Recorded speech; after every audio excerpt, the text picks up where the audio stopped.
Bonjour à tous. Aujourd'hui, nous allons travailler sur l'impératif présent des verbes du premier et du deuxième groupe. Un petit rappel.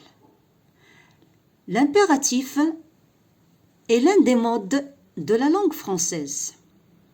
Il sert à donner un ordre. Par exemple, arrêtez. Un conseil, par exemple, fais du sport. Ou encore une interdiction. Par exemple, ne roulez pas vite.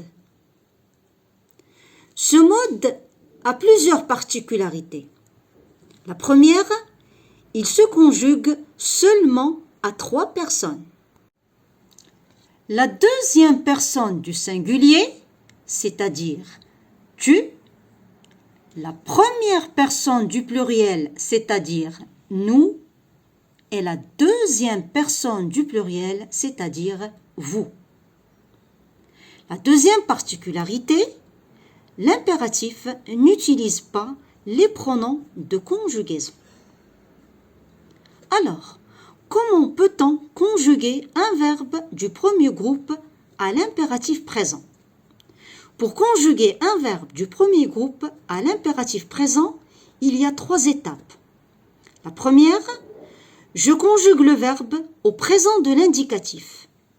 La deuxième étape, je supprime les pronoms tu, nous et vous. Et bien sûr, la troisième étape, j'enlève le S de tu. On va voir un exemple avec le verbe chanter. Verbe du premier groupe, chanter. Bien sûr, c'est un verbe du premier groupe. Premièrement, je vais le conjuguer au présent de l'indicatif. Bien sûr, à la deuxième personne du singulier, on dira « tu chantes ». Bien sûr, ES. À la première personne du pluriel, on dira « nous chantons ». ONS. À la deuxième personne du pluriel, on dira « vous chantez ».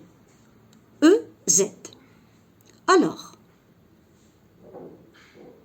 la deuxième étape, bien sûr, je vais supprimer les pronoms de conjugaison. Je vais supprimer bien sûr tu, nous et vous.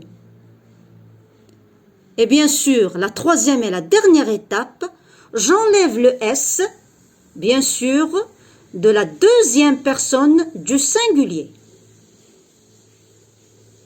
Et finalement, voici le verbe à l'impératif. On dira chante. Bien sûr, la terminaison, E. Chantons. ONS. Chanter. EZ. Alors, pour conjuguer un verbe du premier groupe à l'impératif présent, il faut suivre 3 étapes. La première, conjuguer ce verbe au présent de l'indicatif. Voyons maintenant comment peut-on conjuguer un verbe du deuxième groupe à l'impératif présent. Nous allons voir bien sûr un exemple avec le verbe finir. La première étape, je dois conjuguer le verbe au présent de l'indicatif. Bien sûr, à la deuxième personne du singulier, à la première personne du pluriel et à la deuxième personne du pluriel. Donc, je dirais « tu finis ». IS, nous finissons. I2SONS, vous finissez. I2SEZ. La deuxième étape, je dois supprimer les pronoms tu, nous et vous. Et bien sûr, voici le verbe à l'impératif présent. Fini, IS. Finissons, I2SONS. Finissez, I2SEZ. Alors là, pour la terminaison, regardez, les terminaisons sont les mêmes. Les verbes du deuxième groupe ont les mêmes terminaisons que les verbes du présent de l'indicatif. Donc, IS, I2SONS, I2SEZ. Bien sûr, à l'impératif, IS, I2SONS, I2SEZ. Pour les verbes du deuxième groupe, l'impératif présent prend les mêmes formes que le présent de l'indicatif.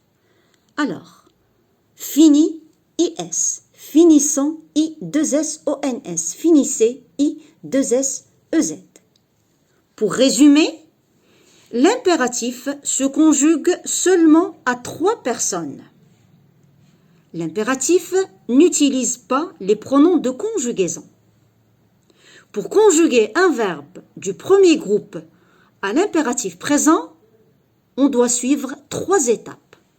La première étape, on le conjugue au présent de l'indicatif.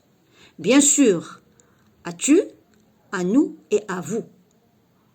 La deuxième étape, on supprime les pronoms tu, nous et vous.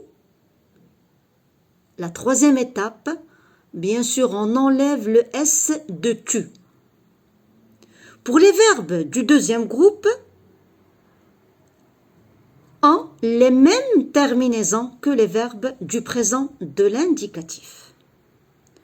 Je vous dis à très bientôt pour une nouvelle